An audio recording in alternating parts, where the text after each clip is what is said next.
Welcome to ePodasala lecture series in computer science. Today we are going to discuss about the divide and conquer strategy, and we are trying to apply that for long integer problem, multiplication problem, and the Strassen multiplication problem. The learning objectives of today's modules are going to be like this. We are going to apply the divide and conquer strategy. We want to understand the long integer multiplication problem using divide and conquer strategy. We want to review about some of the basics of matrix multiplication. We want to discuss about the Strassen multiplication algorithms. In one of the earlier modules, we discussed about the divide and conquer strategy. What is a divide and conquer strategy? We can recollect that in divide and conquer strategy, we try to divide the problems into number of subproblems, and once the subproblems are available, then we are trying to solve the problem in a recursive manner, and then we are trying to combine the solution to get the global solutions. So we can recollect that this strategy has got three fundamental steps. Number one is division of the problem into subproblems. Number two is the conquering part, where we are trying to solve the subproblems that are similar to the original problem but smaller in size. Then final step is we are trying to combine the subproblems solutions to get the global solutions. Andrei Kolmogorov is one of the brightest Russian mathematician of 20th century, stated in 1960 that for multiplying two n-digit number, we require n square multiplications. So the logic is very simple. If you want to perform multiplication of two long integers whose size are n digits, then n square multiplications are required. You know very well that in many of the scientific applications, we need to perform multiplication of long integers. So this is one of the most fundamental applications which is present in most of the computations. So the major challenge is it possible to design a algorithm that is better than this kind of things? For that, we will review how we are trying to multiply the conventional multiplications. So we will take one small example.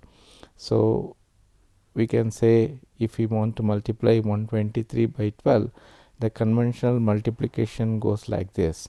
We take a single integer, and then we are trying to multiply the long n integer, and we are trying to shift this, and then we are trying to add this to get the final solutions.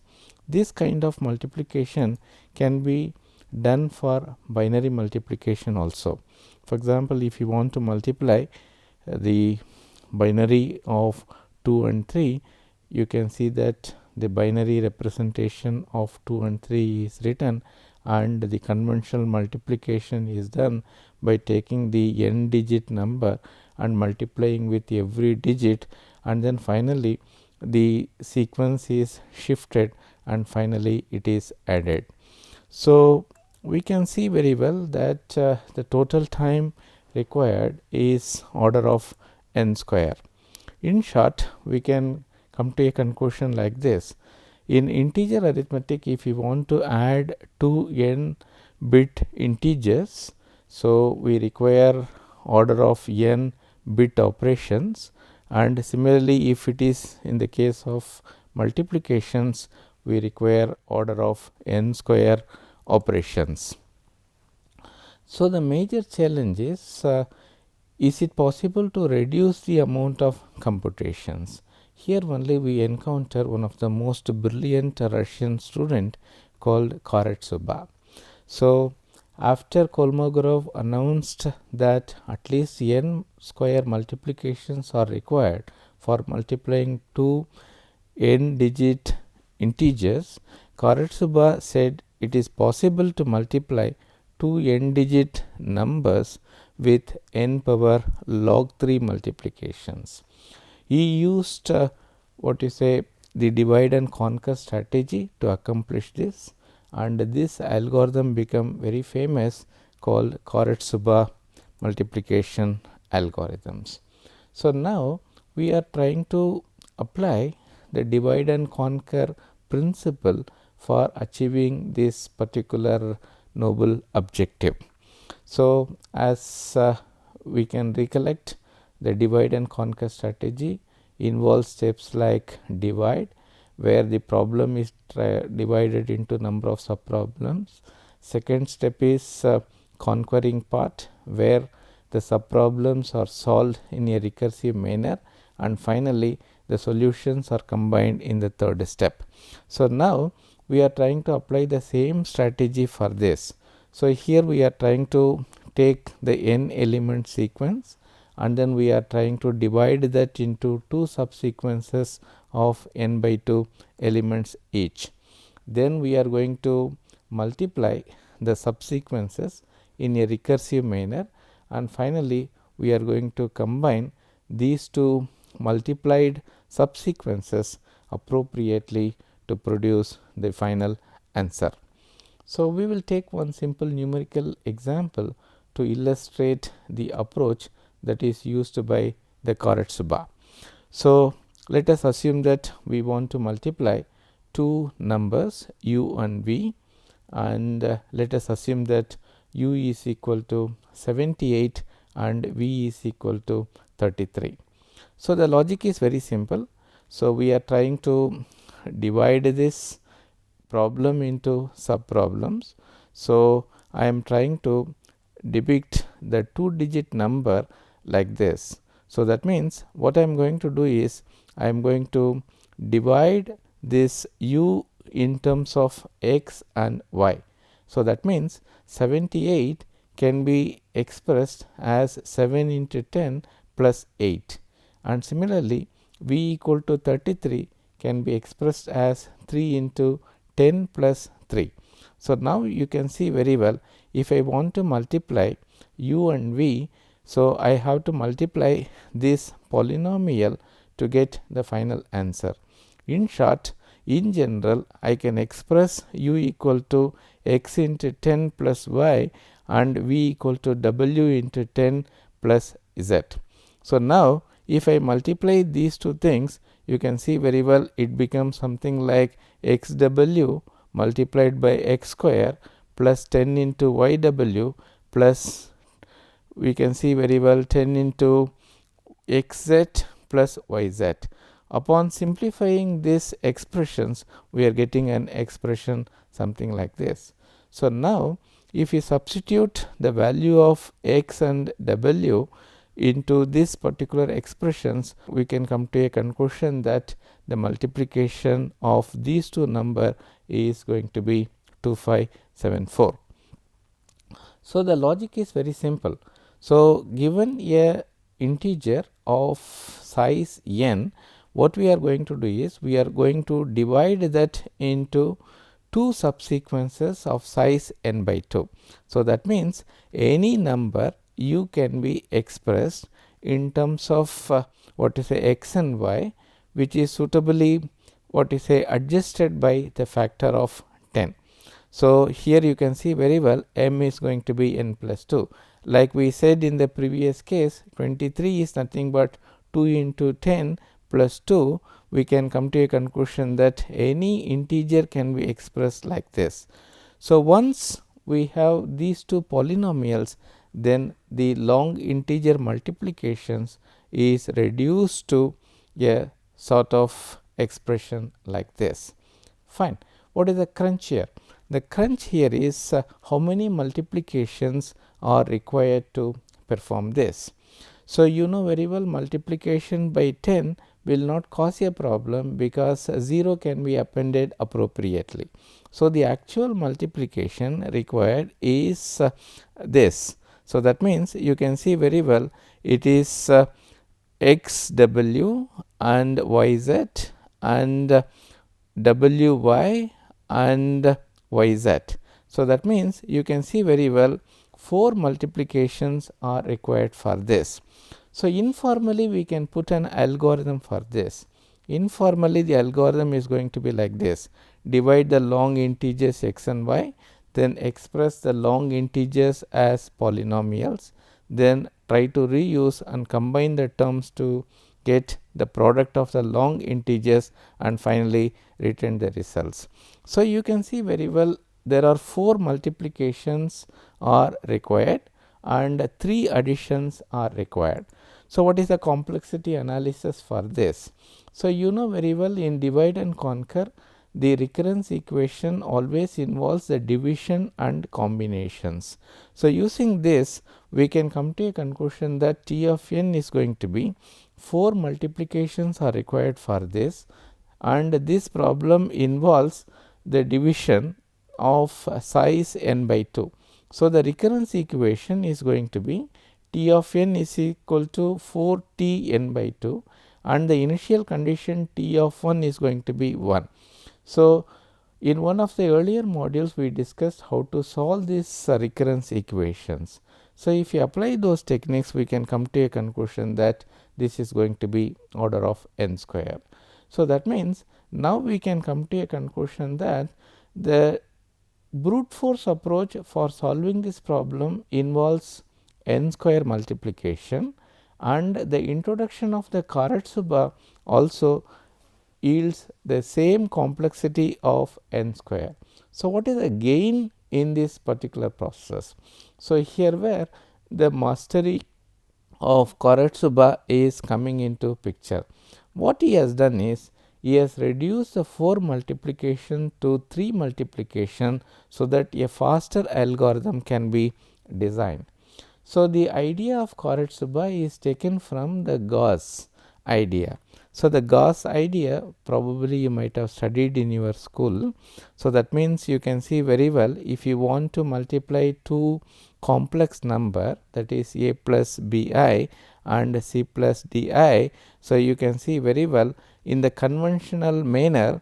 So, the multiplication is can be expressed as x plus yi, where x and y are going to be like this. This is the conventional multiplications. So, here 4 multiplications are required. So, one of the brilliant idea of Gauss is to convert this into an expression where only 3 multiplications are required. So, that means you can see very well. So, the Gauss converted the idea of computing y like this: BC plus AD can be computed like this. It can be said as AC plus BD minus A minus B into C minus D. So, here the logic is very simple. AC is already computed and BD is also computed as part of X. So, that means you can see very well this multiplication is nothing but the reuse of the earlier computations. So, that means in one stroke you can see very well only one computation is required, that is A minus B multiplied by C minus D. In other words, you can see very well we are consuming one multiplications. The same thing can be done like this also. We can do this as what you say A plus B multiplied by C plus D minus AC minus BD. In other words, you can see very well by modifying this expression a little, we are consuming one multiplications. So, the Karatsuba algorithm main feature is to use this Gauss idea to reduce the 4 multiplications to 3 multiplications. So, you can see very well how this formal algorithm is given. So, we want to multiply two long integers u and v. So, the logic is very simple. So, apply the divide and conquer strategy. So, try to divide the sequence of n digits into 2 digits of size n by 2.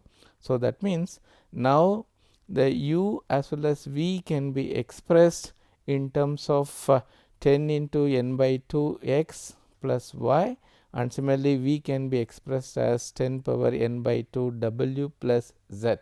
So, now as we discussed already, the multiplication of two long integers is now reduced to the multiplication of these two polynomials. As discussed in the numerical problem, you can see very well this involves a multiplication where I have to multiply x w, y z, and this becomes what to say, the multiplication of x z and w y. Now, using this Gaussian idea, we can rewrite that as what to say, x plus y and y plus z plus w. So, minus x w and y z. So, using this fine. So, you can see exactly what is happening now. So, I am multiplying x w, I am storing that in P 1, and I am multiplying y z, and I am storing that in P 2. Now, P 1 and P 2 I am going to use to what you say, rewrite the expression according to the Gauss idea to get this z. So, once I have this z, fine, my final expression is going to be what you say, 10 power n multiplied by P 1. P 1 is x w plus z multiplied by 10 power n by 2, where my z is going to be P 3 minus P 1 minus P 2, then plus P 2. So, once I compute this expression, then I am going to return this expression T as the final answer. So, now you can see very well the 4 multiplications are reduced to 3 multiplications. So, that means now you can see very well the recurrence equation becomes something like this. Now, you can notice that here instead of 4 we are using 3, because this algorithm uses only 3 multiplications. Now, this is a recurrence equations, and if you solve these recurrence equations, fine, you can see very well the logic is n power what you say, log 3 you will get. Before that, let us see the numerical example, so that this will reinforce this idea. So, now I am trying to take 4 digit number. So, now I am taking u equal to 2345, v equal to 5678. So, now I am going to apply this Karatsuba approach. So, here you can see very well the length n is equal to 4. So, I am going to try to divide this problem of size n by 2. Therefore, I am expressing this like this. So, I am going to divide this, and I am going to express this as x into 10 power square plus y. So, that means you can see very well it becomes 23 multiplied by 10 square. So, that means you can see very well it become 2300 plus 45. So, you get your original 2345. So, the decomposition is going to be like this. Similarly, the decomposition of v is going to be like this. So, now you can see very well this becomes a polynomial. So, as per the algorithm, I am computing P 1, P 2, etc. Then I am substituting everything back into these equations. Finally, you can see very well after substituting this, I am getting an answer something like this. And we can have a cross check. We can do the conventional multiplication of these two numbers, and we can see to that both are giving the same values. Fine. So, this is what the recurrence equation, this is what the analysis. So, if you solve this problem, so it will lead to a solution of 3 power log n, and we know very well. So, we can interchange this n and 3. So, it becomes like n power log 3, and log 3 is 1.585. Therefore, the complexity analysis of this algorithm is going to be the order of n power 1.585.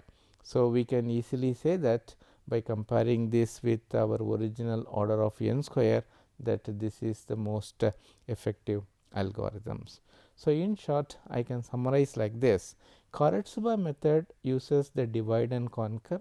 So, what it does is it takes a long integer and tries to split that into sub problems, and once we have the sub problems as a polynomial, then the polynomial multiplication is carried out to get the final answer. This is the complexity comparisons. So, you can see very well that as n becomes larger, so you can see very well the Karatsuba algorithm, what you say, takes very less time when compared to the standard algorithms. In other words, as n becomes very large, we can come to a conclusion that Karatsuba outperforms the traditional algorithms. This is the greatest advantage of this.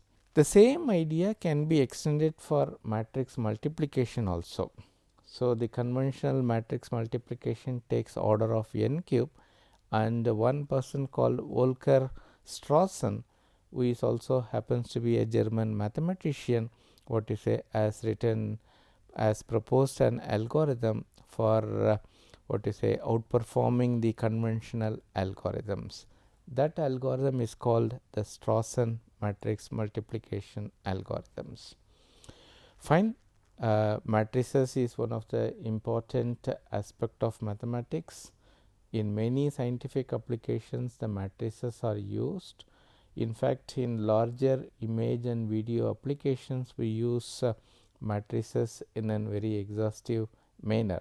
So, this algorithm is very effective in the sense that it reduces the complexity from order of n cube to order of n power 2.81.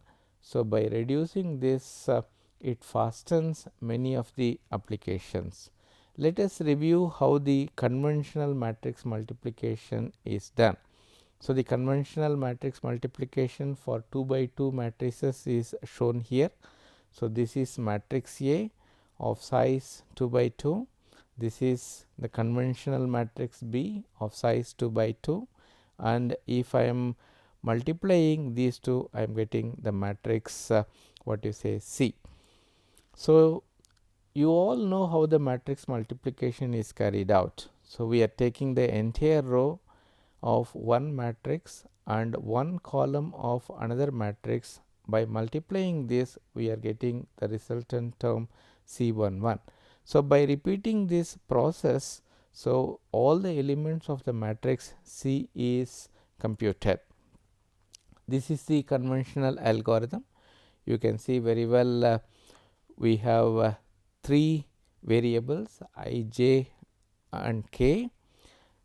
The variable I starts from 0 to n minus 1, j starts from 0 to n minus 1. So, initially the matrix C is going to be 0, then the index for k starts from 0 to n minus 1. Under that circumstances, C of I comma j is nothing but C of I comma j plus A of I comma k multiplied by B of k comma j. So, you can see very well the complexity analysis like this. So, we have 3 variables I, j, k, all starts from 1 to n. So, that means 0 to n minus 1 is nothing but 1 to n. So, inside that loop we are going to multiply constant times. So, by reducing these expressions, you can see very well it comes to C n cube, and that is nothing but order of n cube. This is the complexity analysis of the conventional algorithms. How this algorithm can be fastened? This is what the contribution of Strassen. So, he has proved that we can change 8 multiplications to 7 multiplications, thereby yielding a faster algorithms. Fine. This is what he has done. He has proposed a 7 formula for multiplying the matrix elements. So, you can see very well if you say that A00, A01, A10, A11 are the elements of the matrix A, and similarly B00, B01, B10, B1 are the elements of the matrix B, then he has proved that we can compute D1, D2, D3, D4, D5, D6, D7 using this 7 formula, and by manipulating this we can get the elements of the matrix C. This is what is contribution is going to be.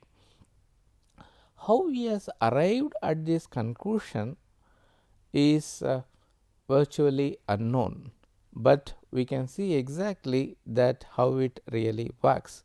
For example, C of 2 1 is computed as M2 plus M4.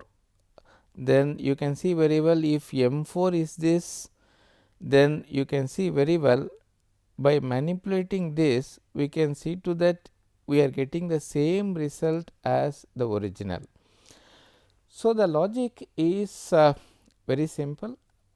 Again we are bringing the divide and conquer strategy. So, whenever a matrix of a larger size is given, so we are trying to decompose that recursively till the matrices of order 2 by 2 is obtained. Then once we have the 2 by 2 matrices, then we are going to apply the formula to compute D1 to D7, and then when we are trying to combine everything, we are getting the final matrix. So, this is what the formal algorithm is going to be.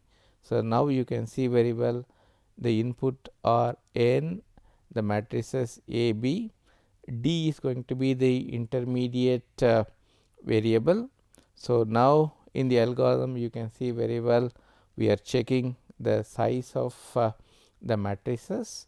If the size is what you say of a smaller size, then we are trying to solve the problem in the conventional manner, otherwise we are going for the Strassen matrix. So, Strassen, we are partitioning the matrices A into 4 submatrices. Similarly, the partitioning is carried out for B, and then we are trying to apply the Strassen idea for computing the intermediate things D1 up to D7, and by adding that we are getting the C matrix. By doing this in a recursive manner, finally the final matrix is computed. Fine. You can take this numerical example. So, let us assume that we want to multiply the matrices A and B. So, you can see very well A11 is going to be 2, A12 is going to be 5, A21 is 5, and A22 is what you say 2. Similarly, this is B11, this is B00. So, similarly you can see very well this is B11, B12, B21 and B22. So, finally, you can see very well these are the formula, and finally, when we manipulate this we are getting the final matrix. The result can be verified by the conventional matrix multiplications. Fine, this is the example of a larger order. Suppose let us say if we are taking the matrices of order 4 comma 4, then we can see very well the partition is going to be done like this. So, that means n is going to be 4 by 4, therefore, we are going to split the matrix of size n by 2. So, that means now you can see very well the split is carried out like this, and you can see very well this becomes our A11, and once we have this as A11, A12, find the matrices what is a can be manipulated using the Strassen matrix. So, this is the example of how the Strassen matrix multiplication is carried out for matrices of size 4 by 4. So, now you can see very well we can make a split like this. So, this is a split. So, this is A11, this is A12. Similarly, we can get B11, B12, etc. So, we have the formula. So, by applying this formula, fine, we can get D1, D2, D3, D4, D5, D6, D7, and once we have this, fine, the final computation can be done like this, and fine, this is what the answer is going to be. And again we can check the results with the conventional matrix multiplication, and we can see to that both are matching. In summary, we can say like this: the greatness of Strassen matrix multiplication algorithm is that one multiplication is reduced. That means, from the conventional 8 multiplications, So, the matrix multiplication becomes 7. Therefore, this is a recurrence equation, and once we solve this, fine, we can come to a conclusion that it becomes 7 log 2 n. So, again by interchanging n and 7, we are getting n power log 2 7, and you can see very well it becomes approximately power 2.807, that is approximately n power 2.81. This is the complexity analysis of the Strassen multiplication algorithm. So, this is the conventional what is a complexity analysis. You can see very well in this particular chart, as n becomes very large, fine, you can see that the Strassen algorithm outperforms the conventional algorithm. That means, in larger application where n is going to be very large, Strassen algorithm seems to be very effective. In summary, we can say like this: divide and conquer often leads to a better solution. Karatsuba used the divide and conquer strategy for long integer multiplications, and Strassen used that idea for splitting the matrices and multiplying. So, by doing this, find the complexity analysis is going to be what is reduced, and master theorem is very effective in solving the recurrence equations. So, we can use this master theorem for analyzing the recurrence equation. These are the references for this particular modules. So, with this thing we have come to the end of this particular module, and in the next module we are going to discuss more about the divide and conquer. In that particular module we are going to discuss about the computational geometry problems also. Thank you very much.